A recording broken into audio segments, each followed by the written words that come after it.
Auction bridging loans are specialist products designed to be issued quickly, helping property bidders meet tight deadlines.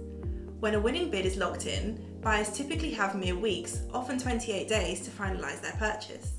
Auction loans can help property investors jump on an opportunity while they organise a long-term strategy in the background.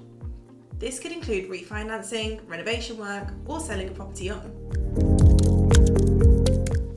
How do auction bridging loans work?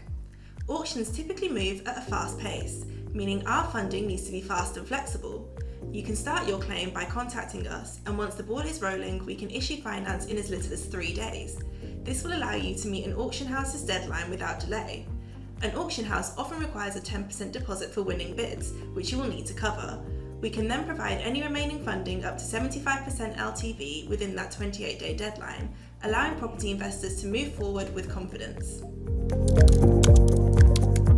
Auction bridging loans can be used for most types of properties that turn up in auction houses. This includes residential homes, commercial and mixed-use assets. The funding can be used to purchase property outright, launch refurbishment plans, or a combination of each. Here at MFS, our auction bridging loans are available from £100,000 to £20 million with a maximum LTV of 75%.